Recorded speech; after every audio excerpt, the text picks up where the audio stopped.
자, 이번엔 세 가지 키워드로 시장을 들여다보는 마켓 트라이앵글 시간입니다. 도움 말씀의 LS증권의 정다운 수석연구원과 함께합니다. 안녕하십니까? 안녕하십니까? 자, 첫 번째 키워드 확인해 보도록 할게요.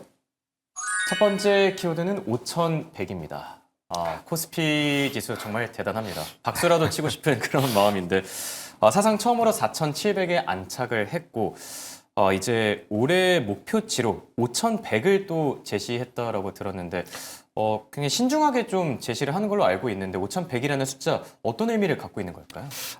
네. 이번에 저희가 이번 주에 자료를 또 새로 발간을 했고, 저희가 연간으로 코스피 지수 밴드를 제시를 합니다. 제시를 하는데, 이전에 썼던 수치보다 이미 지수가 더 많이 올라온 상황이라서 불가피하게 좀 올린 부분도 있고, 다만 그렇다고 해서 시장에 대한 뷰가 담기지 않은 숫자냐라고 했을 땐 그렇지는 않습니다.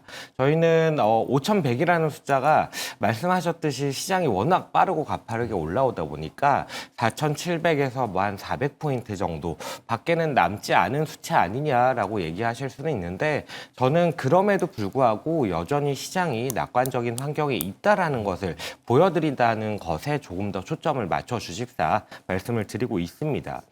이렇게 좀 지수 밴드를 상향한 방법을 좀 얘기를 드리고 싶은데, 이전에도 또 동일하게 얘기를 드렸었지만은 저희는 이 ROE PBR을 가지고 글로벌 증시와 비교를 했을 때 특정 ROE 레벨에서 어느 정도 PBR 레벨이 적정한 레벨이냐라는 관점에서 좀 접근을 하고 있습니다.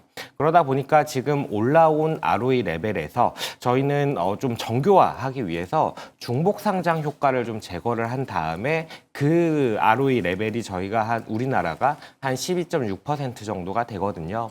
그에 적절한 PBR 레벨이 대략 한 1.9배 정도 되는데, 여기서 할인을 또 일정 부분을 했습니다. 왜냐하면 우리나라 같은 경우에는 과거 역사적으로 할인폭이 어느 정도는 있어 왔던 그런 국가이기 때문에 이 할인율을 없애는 방향으로 정책 방향이 가기는 합니다만, 당장 할인율이 없어진다라고 하기에는 아직은 좀 이르다라는 판단 하에 그런 식으로 좀 방법을 계산을 했고, 할인율을 적용을 해서 1.75배 그리고 지수 5,100포인트를 제시를 드린 건데, 여기서 말씀드릴 수 있는 부분은 이익 실적 전망에 대해서 지금 당장의 수치를 사용을 했다라는 겁니다. 그러니까 바꿔 말하면은 만약에 여기서 이익 전망치가 더 올라가는 부분이 있다라고 한다면은 저희 역시도 그에 발맞춰서 이 멀티플 레벨, 타겟 멀티플 레벨을 다시 올리고 지수 레벨 역시도 다시 한번 또 올릴 생각을 가지고 있으니까 참고해 주시면 좋을 것 같습니다.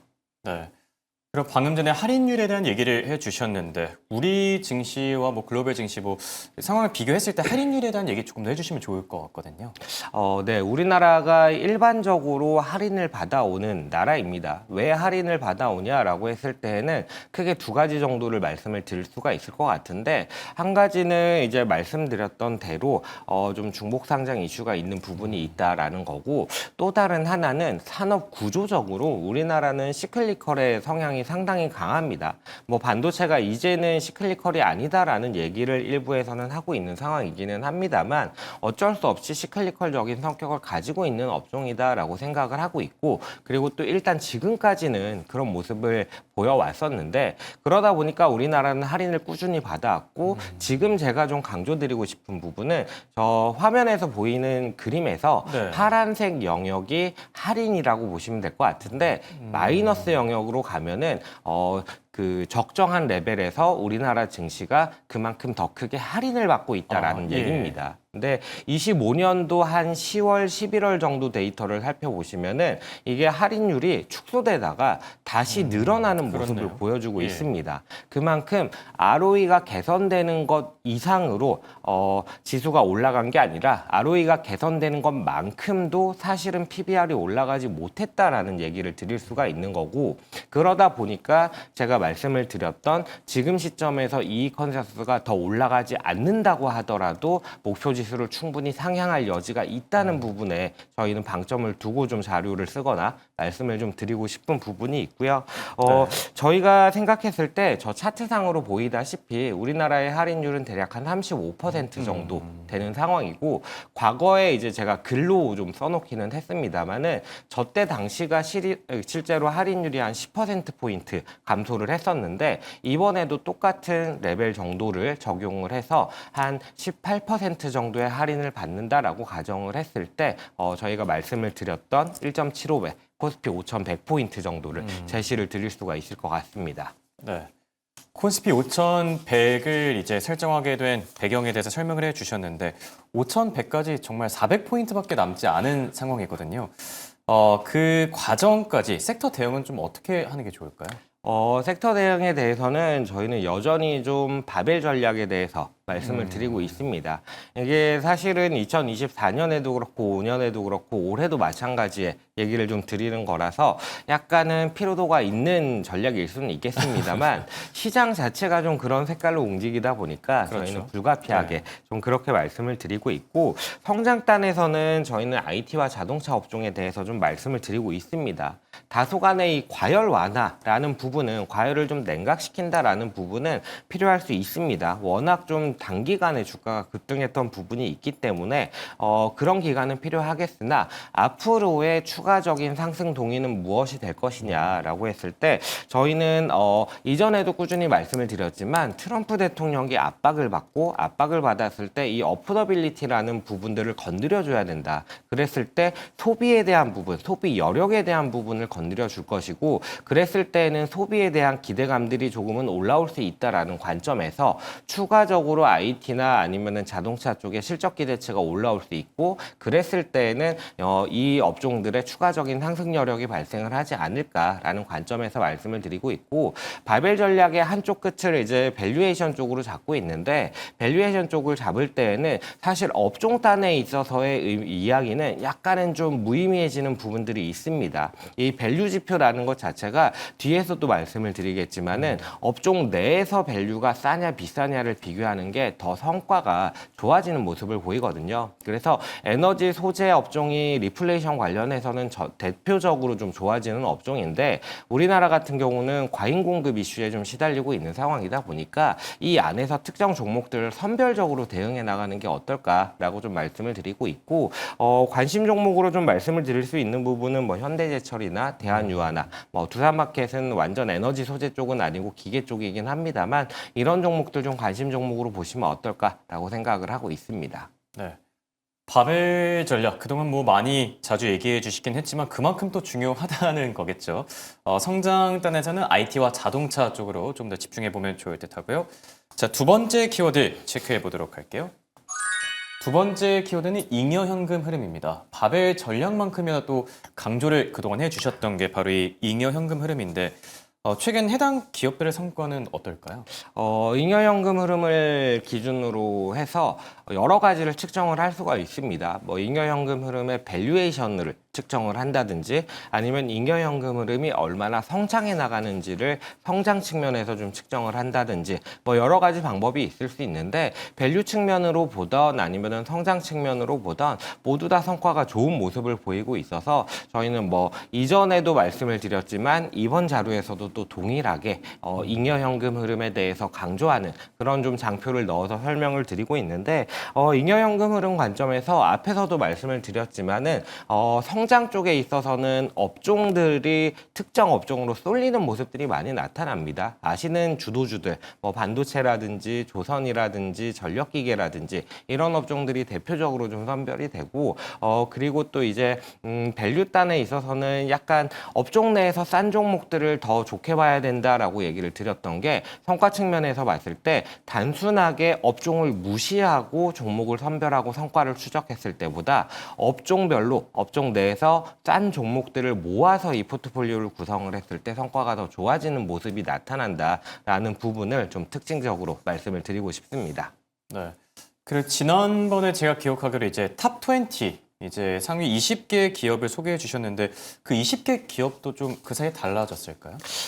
크게 달라지지는 않았습니다. 잉여연금 흐름이라는 지표 자체가 컨센서스 데이터가 사실은 제대로 나오지 않는 데이터이고 확정치 네. 위주로 좀 말씀을 드리는데 종목들이 이제 화면상에 보이는 종목들이고 보시다시피 종목들을 봤을 때 우리가 알고 있는 주도주들이 상대적으로 좀 적게 잡히는 모습들을 보입니다. 하나나 HD 현대 같은 지주 업종들 같은 경우에는 워낙 자회사 실적이 좋아서 잘 잡히는 종목들이라고 보시면 될 것 같고, 나머지가 약간의 좀 의외인 종목들인데 뭐 두산마켓이라든지 아니면 영업무역홀딩스 같은 경우는 지주사 내에서는 상대적으로 메리트가 있어 보인다라고 좀 말씀을 드리고 있고, 현대엘리베이터라든지 LG노텍 같은 종목들은 사실 그렇게까지 관심을 많이 가지던 종목은 아닌데 이런 종목들까지도 좀 포함이 되는데 잉여현금 흐름 기준으로 밸류에이션을 했을 때는 충분히 매력적인 종목이 될 수 있다라는 측면에서 이런 종목들을 좀 관심 종목으로 보시면 어떨까 싶습니다. 네. 바벨 전략을 취하면서 잉여 현금 흐름이 좋은 기업들 주목해보는 게 좋을 듯 하고요. 자, 세 번째 키워드 확인해 보도록 할게요. 세 번째 키워드는 외환 건정성입니다. 요즘 외환 시장을 두고 좀 얘기들이 많이 나오고 있죠. 간밤에 베센트 재무부 장관이 또 깜짝 발언을 내놨는데 저도 놀랐습니다. 이게 원화를 저격하면서 이게 한국의 경제 펀더멘탈과는 맞지 않다 이렇게 얘기를 했는데 환율 진정 효과가 계속될 수 있을지 그리고 이 어느 정도 선이 안전한 레벨인지가 궁금한데 연구원님 생각은 어떠세요? 글쎄요. 이 환율을 봤을 때 사실 저도 똑같이 좀 말씀을 드리고 있고, 구윤철 부총리께서도 말씀을 하시고 있고, 심지어 이제 베센트 재무부 장관까지 좀 이런 얘기를 했는데, 저는 글쎄요. 환율상의 적정 레벨이 있다라고 생각은 하진 않습니다만, 적어도 달러가 약세로 가면 상대적으로 우리나라 원화 같은 경우에는 좀 강세로 가주는 그런 흐름으로 가줘야 되는데 지금 시점에서 바라본다라고 하면은 뭐 대략 한 4, 50원 정도의 괴리가 좀 벌어져 있는 게 아닌가라고 좀 생각이 들고요.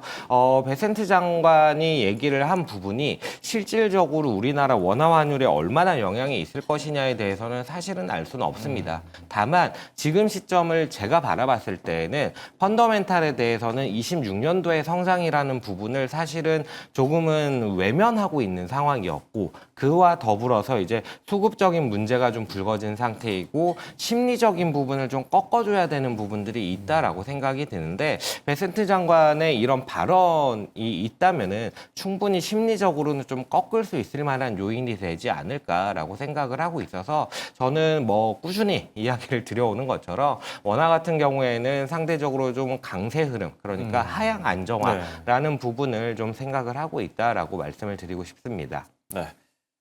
그리고 금통위에 대한 얘기로 오늘 마켓 트렌드를 마무리해 볼까 하는데 지금 금통위에서 기준금리 동결이 점쳐지고 있죠. 금통위에서 주목할 만한 부분이 있을까요?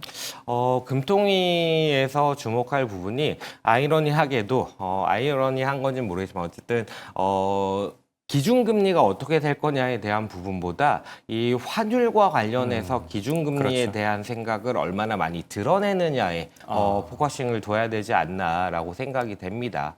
지금 시점에서는 이미 좀 여러 가지 얘기들이 나왔지만 추가적인 금리 인하를 단행하기에는 상당히 좀 어려운 문제들이 있습니다. 네. 부동산 문제라든지 아니면은 환율 문제라든지 이런 것들이 여전히 발목을 잡고 있는 상황이다 보니까 금리 인하보다는 금리 동결이 거의 확실시 되어 있는 상황이고요. 환율과 맞물려서 좀 얘기를 드려보면은 기준금리와 연결돼서 환율의 영향을 받는 부분들을 얼마나 언급을 하느냐. 이 부분들이 이번에는 좀 핵심이 될 것 같다라고 말씀을 드리고 싶은데 구체적으로 좀 말씀을 드려보면은 일단은 수입 물가에 대한 부분. 수입 물가라는 부분이 원화가 약세로 가게 되면은 그만큼 수입 물가는 올라가게 되고 그랬을 때 이 부분을 만약에 얘기를 한다라고 한다면은 환율 문제를 좀 더 심각하게 바라보고 있고 그에 따라서 금리라는 부분까지도 건드릴 수 있다라는 얘기로 넘어갈 수 있는 부분이기 때문에 이 부분을 일단 체크를 해야 될 것 같고 경제 펀더멘탈과 환율이 괴리되어 있다라는 얘기가 여전히 이번에도 이어질까라는 부분을 사실 키워드로 잡아왔는데 아무래도 간밤에 이런 일이 있었다 보니까 분명히 그 얘기는 나올 것 같고요. 마지막으로는 이제 기준금리 인하가 27년도가 돼야 된다라는 의견들이 일부 나오고 있는데 만약에 이런 의견에 동조하는 흐름들이 나타난다라고 한다면은 그러면은 환율 문제를 좀 더 중요하게 생각을 하고 금리 역시도 환율 이슈에 약간은 연동을 받게 되는 그런 환경으로 받아들여야 되지 않을까 이렇게 생각을 하고 있습니다. 네. 결국 금통위에서는 금리 자체보다는 환율과 관련된 메시지에 조금 더 포커스를 가져가는 게 좋아 보일 듯합니다. 지금까지 도매스의 정다운 수석연구원과 함께했습니다. 대단히 고맙습니다. 감사합니다.